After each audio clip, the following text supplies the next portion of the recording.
বন্ধুসকল welcome back to my channel. Assam police ABUBৰ ক্ষেত্ৰত আজি মই আপোনালোকৰ কাৰণে বহুত গুৰুত্বপূৰ্ণ আকৌ কৈছো যে বহুত গুৰুত্বপূৰ্ণ এটা ভিডিও লৈ আহিছো যত মই কেইটামান অংক লৈ আহিছো যিবিলাক অংক যোৱা পৰীক্ষাত আহিছে লগতে এইবাৰো এনেকুৱা ধৰণৰ অংকই অহাৰ সম্ভাৱনা প্ৰবল গতিকে আৰু লগতে আৰু এটা কথা কওঁ যে আজি এইবিলাক অংক আপোনালোকে হয়তো বা বিভিন্ন ট্ৰিক্সত কৰিবলৈ চেষ্টা কৰিছে বিভিন্ন ফৰ্মুলা জড়িত কৰিবলৈ চেষ্টা কৰিছে কিন্তু মই যেটো ফৰ্মুলা আজি আপোনালোকৰ আগত বুজাবলৈ চেষ্টা কৰিম এই ফৰ্মুলাটো আপোনালোকে প্ৰয়োগ কৰিলে আৰু এটা ইমান ইজি যে গোটেই জীৱনৰ কাৰণে আপোনালোকে কেতিয়াও পাহৰি নাযায় ঠিক আছে গতিকে ভিডিওটো সম্পূৰ্ণকৈ চাব লগতে যদি ভাল লাগে মই কৈছো চেনেলটো সাবস্ক্ৰাইব কৰিব সো অংকবিলাক এনেকুৱা ধৰণৰ আহে বেছিভাগ পৰীক্ষাতে অংক এনেকুৱা আহে কাৰণ আয়তৰ ক্ষেত্ৰত আমি জানো যে এইটো যদি আয়ত হয় মই আয়তৰ কথাটো ডিসকাস কৰিছো অলপমান যে এইটো আয়ত হলে বিপৰীত বাহুবিলাক যেহেতু সমান হয় উল্টা সাইড অপোজিট সাইড বিলাক সমান হয় আৰু প্ৰশ্নবিলাক খোদে ইয়াৰ কালিৰ ক্ষেত্ৰত কালি হল ভিতৰৰ অংশখিনি হল ইয়াৰ কালি ঠিক আছে কালিটো হ'ব ইয়াৰ দৈৰ্ঘ্য এইটো হলে প্ৰস্থ যদি এইটো হয় দৈৰ্ঘ্য L প্ৰস্থ B কালি দৈৰ্ঘ্য প্ৰস্থ পূৰণ কৰিলেই কালি আহে বাস এইটো এটা একদম সৰল ফৰ্মুলা ঠিক আছে যে দৈৰ্ঘ্য প্ৰস্থ পূৰণ কৰিলে আমি কালি পাম আয়তৰ ক্ষেত্ৰত এইবাৰ এই কালিৰ ক্ষেত্ৰত যেহেতু প্ৰশ্নবোৰ খোদা দেখা যায় আৰু প্ৰশ্নবোৰ কেনেকুৱা টাইপৰ হয় যে কিমান কালি হ'ব এইটো আজিকালি নখোদে আজিকালি প্ৰশ্নবোৰ হয় যে আয়তৰ দৈৰ্ঘ্য 20% বৃদ্ধি আৰু প্ৰস্থ 10% হ্ৰাস কৰিলে কালিৰ পৰিৱৰ্তন কিমান পাৰ্সেন্ট হ'ব অথবা দৈৰ্ঘ্য ইমান পাৰ্সেন্ট বৃদ্ধি আৰু প্ৰস্থ ইমান পাৰ্সেন্ট কমাই দিলে তেতিয়া হলে কালিটো কিমান পাৰ্সেন্ট কমিব বা বাঢ়িব ঠিক আছে এই ক্ষেত্ৰত অপচন দিয়া থাকে দুটা বৃদ্ধিৰ অপচন দুটা হ্ৰাসৰ অপচন গতিকে আমি আগত অপচন এলিমিনেট কৰিম একদম সিধা পদ্ধতি আপোনালোকে আয়তৰ ক্ষেত্ৰত অংক দি যদি কালিৰ কথা প্ৰশ্ন কৰে আৰু যদি এক্সাক্ট কোনো দিক প্ৰস্থৰ মান দিয়া না থাকে খালি পাৰ্সেন্টেজ শতাংশ দিয়া থাকে সেই ক্ষেত্ৰত আপোনালোকে সদায় প্ৰথম কালিটো আপোনালোকে 10000 ধৰিব ঠিক আছে এইটো হল আপোনালোকৰ একদম সহজ ইজি ট্ৰিক কেনেকৈ 10000 হল আপোনালোকে দৈৰ্ঘ্য ধৰিব ধৰক 100% প্ৰস্থ ধৰিব 100% তাৰ দৈৰ্ঘ্য আমি যেহেতু পাৰ্সেন্টৰ কথা কৈছে আমি দৈৰ্ঘ্য 100 ধৰিলে প্ৰস্থ 100 ধৰিলো ওকে এশ ধৰিলে এই দুটা যেহেতু পূৰণ কৰি আমাৰ কালি আহে গতিকে দৈৰ্ঘ্য প্ৰস্থ পূৰণ কৰিলে 100 আৰু 100 পূৰণ কৰিলে 10000 আহি যায় ঠিক আছে তো এনেকুৱা যদি পাৰ্সেন্টেজ দি থাকে আপোনালোকে প্ৰথম কালিটো ষ্টাৰ্টিংত কালিটো আপোনালোকে ধৰিব 10000 হৈ গল এতিয়া দৈৰ্ঘ্য বৃদ্ধি হৈছে কিমান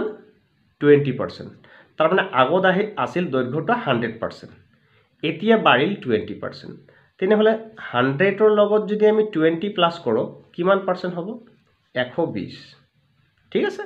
তাৰ 120 বাঢ়িছে আমি তো 100 ধৰিছো সেই কাৰণে দৈৰ্ঘ্য হ'ব এতিয়া 120 প্ৰস্থ 10% হ্ৰাস কৰিছে কমাইছে প্ৰস্থ আমাৰ 100 আছিল 100 পায় 100 মানটো 100% যেটো মান দিয়া থাকিব যদি দৈৰ্ঘ্য 10 দিয়া থাকে বা 12 12 13 14 যিকোনো মান দিলে এইটো আমাৰ 100% বুলি ধৰিম গতিকে দৈৰ্ঘ্যটাক আমি 100 ধৰিলো প্ৰস্থকো 100 ধৰিলো এতিয়া দৈৰ্ঘ্য যেহেতু 10 বাঢ়িছে গতিকে 120 হল প্ৰস্থ 10 কমিছে 100 পৰা 10 কমিলে 90 হল ঠিক আছে এতিয়া এই হিচাপত কালি কি হ'ব আকৌ কালি কি দৈৰ্ঘ্য পূৰণ প্ৰস্থ এইটো যদি আমি পূৰণ কৰো 9 12 108 তাৰ লগত দুটা শূন্য যোগ হ'ব হৈছে এতিয়া আগৰ কালিটো কিমান আছিল আমি প্ৰথমতে 10000 ধৰিছো এতিয়া 10800 হল তাৰ কালিটো বাঢ়িল কিমান বাঢ়িল 800 যদি বাঢ়িল তেনেহলে হ্ৰাস অংকৰ হ্ৰাস অপচন দুটা কিন্তু নহব কাৰণ যেহেতু কালি বাঢ়িছে আগত আছিল 10000 এতিয়া হল 10800 গতিকে যেহেতু কালি বৃদ্ধি হ'ব গতিকে হ্ৰাসৰ অপচন দুটা আপোনালোকে আমি ক্যান্সেল কৰিলো এতিয়া এই দুটাৰ ভিতৰত আমাৰ এনসাৰ হ'ব এতিয়া এইটো কেনেকৈ উলিয়াব যেহেতু বৃদ্ধি হল কিমান বৃদ্ধি হল 800 যেটো বৃদ্ধি হ'ব এই বৃদ্ধিটো আগৰ তুলনা যদি আগৰ লগত আমি তুলনা কৰো আগত আমাৰ টোটাল কালি আছিল 10000 তাৰে 800 টো 10000 or 800 তেনেহলে 800 ওপৰত যাব 10,000 800 কিমান শতাংশ এইটো উলিয়াই ললে হৈ গল যে ইমান যে বাঢ়িল আগত আছিল 10,000 এতিয়া বাঢ়িল 800 এতিয়া 800 নো 10,000 কিমান শতাংশ এইটোকে আমাক বিচাৰিছে এতিয়া দুটা শূন্য ইয়াত গুছি গল দুটা শূন্য ইয়াত গুছি গল ইয়াত দুটা গল আমাৰ কিমান পাৰ্চেন্ট থাকিল 8% অপচন সি হ'ব ইয়াত শুদ্ধ ঠিক আছে আপোনালোকক যদি এতিয়াও কনফিউজন আছে বলক আৰু এটা এক্সাম্পল আলোচনা কৰক সেকেন্ড কোৱেশ্চনটো এনেকুৱা যে এটা আয়তৰ দিক 20% হ্ৰাস প্ৰথমতে হ্ৰাস আৰু প্ৰস্থ 20% বৃদ্ধি এমাউন্টটো একই দিছে তেনেহলে কালি কিমান বাঢ়িব বা কমিব একই কথা আমাৰ দৈৰ্ঘ্য ধৰিছো আমি 100 প্ৰস্থ ধৰিছো 100 তেনেহলে এই দুটা মাল্টিপ্লাই কৰিলে 10,000 হ'ব আমি প্ৰথমতে মই কৈছো যে আপোনালোকে 10,000 ধৰি লব এটো এৰিয়া কালি ঠিক আছে ইয়াত নেক্সট এতিয়া অংকৰ ফালে চাও প্ৰথম অৱস্থাত দিক 20% কমিছে আগত আছিল 100% এতিয়া 20 কমিল মানে 80% হল ওকে এতিয়া প্ৰস্থ আকৌ 20% বাঢ়িছে তাৰ মানে প্ৰস্থ 100 আছিল 20% বাঢ়িলে 120 হল এতিয়া এইখিনি যদি আমি মাল্টিপ্লাই কৰো 8 12 96 আৰু দুটা শূন্য বঢ়িল এতিয়া আগত আছিল কিমান 10,000 প্ৰথমতে আমি 10,000 ধৰিবই লাগিব যদি পাৰ্চেন্টত অংকবিলাক দিয়ে তেতিয়াহলে কোন এক্সাক্ট মান না থাকে গতিকে দিক প্ৰস্থ আমি 100 ধৰি উলিয়াব পাৰো একদম ইজিলি গতিকে আপোনালোকে উলিয়াই দিক প্ৰস্থ এইটো সূত্ৰটো মনত ৰাখিব যে দিগৰ প্ৰস্থ পূৰণ কৰিলে কালি পাই যাও ঠিক আছে যেনেকৈ ইয়াত পূৰণ কৰি পাইছো এতিয়া 9600 হল এইটো যে আগতকৈ কমিল না বাঢ়িল কমিল গতিকে ইয়াত যদি কমিছে তেনেহলে বৃদ্ধিৰ অপচন দুটা ক্যান্সেল যাব ক্লিয়াৰ এতিয়া এই দুটাৰ ভিতৰত উত্তৰ হ'ব হয় 4% নহলে 2% এতিয়া আমি চাও যে কালি যে কমিল আগত আছিল 10,000 এতিয়া হল 9,600 তো কিমান কমিল 400 কমিল চাও ইয়াতে আপোনাৰ উত্তৰ পাই গৈছে ঠিক আছে আগৰ উত্তৰটো আমি কি পাইছো 800 হিসাবত ৰাখিব 800 হিসাবত দুটা শূন্য 800 টক পাৰ্সেন্ট উলিয়াব লাগে তেনেহলে দুটা শূন্য ক্যান্সেল দিলে কি হল উত্তৰ 8% আহিল এতিয়া কি আহিছে 400 গতিকে পাৰ্সেন্ট উলিয়াব লাগিলে ইয়াত দুটা শূন্য ক্যান্সেল কৰিব লাগে তাহলে কিমান আহিব 4% উত্তৰটো 4% কিন্তু ডাইৰেক্ট ক্যান্সেল নকৰিব মই আপোনাক প্ৰসেসটো শিকাই দিছো 4% ওপৰত 400 লিখিব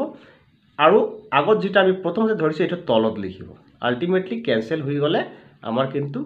ইয়াত দুটা ক্যান্সেল যাব ইয়াত দুটা তাৰ মানে আলটিমেটলি এনেকুৱা যদি দি থাকে আমি কিন্তু এই দুটা শূন্য ক্যান্সেল কৰিব পাৰো গতিকে 4% আমাৰ উত্তৰ আহিল 4% হ্ৰাস হ'ব গতিকে অপচন এ হ'ব ইয়াত শুদ্ধ ঠিক আছে নিশ্চয়কৈ আপোনালোকে বুজিছে প্ৰথম অৱস্থাত দিক প্ৰস্থ 100 ধৰি কৰিলে গোটেই জীৱন আপোনাৰ আৰু ভুল নহব প্ৰথম অৱস্থাতে 10,000 তাৰ পিছত বাঢ়িলে যিমান বাঢ়িব 100 ৰ লগত প্লাস কৰিব কমিলে 100 ৰ পৰা মাইনাস কৰিব কৰি আকৌ পূৰণ কৰি চাব কিমান হয় এতিয়া কিমান বাঢ়িলে বৃদ্ধি আৰু কমিলে হ্ৰাস ইয়াত কমিছে 400 তো 10,000 ৰ কিমান শতাংশ ইয়াতে আমি দুটা শূন্য ক্যান্সেল কৰিব পাৰো যদি মানটো এনেকুৱা আহিলে কওকচোন মানটো যদি এনেকুৱা আহিলে ধৰক মানটো এনেকুৱা আছে তেতিয়া কিন্তু আমি উলিয়াব লাগিব গতিকে এই কাৰণে পটককে 0 দুটা ক্যান্সেল দি নকৰিব এইটো ওপৰত লিখিব আগত যেটো আমি কনজিউম ধৰিছো এজিউম কৰিছো এই দুটা তলত এইটো তলত লিখিব ইনটু 100 পার্সেন্টেজ মানে কি যি কোনো সংখ্যা যি কোনো ভগ্নাংশ যি কোনো এটা মান যি কোনো দশমিক নম্বৰ তাৰ লগত 100 পূৰণ কৰিলে শতাংশ আহি যায় ঠিক আছে এইখিনি কথা মই ইয়াত জাস্ট এটা কথা কৈছো যেনেকৈ 1.2 এটো শতাংশত উলিয়ালে ডাইৰেক্ট 100 মাল্টিপ্লাই কৰক যদি কোৱা হয় 4 ৰ শতাংশ উলিয়াওক তেনেহলে ইয়াৰ লগত 100 মাল্টিপ্লাই কৰক যদি আপোনাক দিয়ে 2.2/3 এটো শতাংশ গতিকে ইয়াৰ লগত 100 পূৰণ কৰক মানে শতাংশ মানে যি কোনো এটা ৰাশি দিলে যি কোনো এটা টাৰ্ম বা এটা পদ দিলে কোনো মান দিলে সেই মানৰ লগত যদি আমি 100 পূৰণ কৰি দিও ডেফিনেটলি আমি কিন্তু শতাংশৰ মানটো পাই যাও ওকে সো বলক নেক্সট আৰু এটা আমি অংক কৰিম এই অংকটো অলপ ভিন্ন ক্যাটাগৰি মই জানি বুজি লৈছো কাৰণ এনেকুৱা অংক পৰীক্ষা দিব পাৰে যে আয়ত এনেকুৱা এটা আয়ত আছে অংকটো চাও যে এটা আয়তকাৰ মাটিৰ দিক 10% বৃদ্ধি কৰিছে কিন্তু কালি আগত যেটো আছিল সেই কালিটো অপৰিৱৰ্তিত ৰাখিবলৈ প্ৰস্থনো কিমান কমাব লাগিব কিমান হ্ৰাস কৰিব লাগিব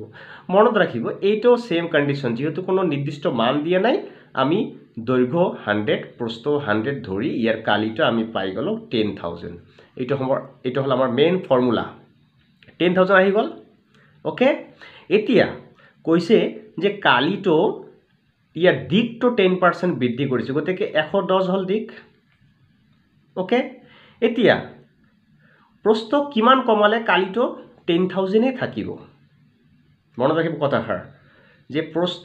এইবাৰ প্ৰস্থ কমাব লাগিব যাতে কালিটো অপৰিৱৰ্তিত থাকে কালি আগত কিমান আছিল 10,000 যাতে 10,000 থাকে এই ক্ষেত্ৰত আপোনালোকে কি কৰিব মনত ৰাখিব যেহেতু দিক আৰু প্ৰস্থ পূৰণ কৰিহে কালি পাওঁ গতিকে 110 লগত কিমান পূৰণ কৰিলে কিমান মানে এইটো প্ৰস্থ এইটো x ধৰিলো কালিটো একেই থাকিব ঠিক আছে আগৰ কালি এইটো আছিল এইবাৰ দৈৰ্ঘ্যটো এই বৃদ্ধি হৈছে কিন্তু প্ৰস্থটো কিমান কমিলে এই দুটা পূৰণ কৰিলে যাতে কালিটো ঠিকই থাকে তাৰ মানে ইয়াত আমি যদি খালি x ৰ মান উলিয়াও তেনেহলে 100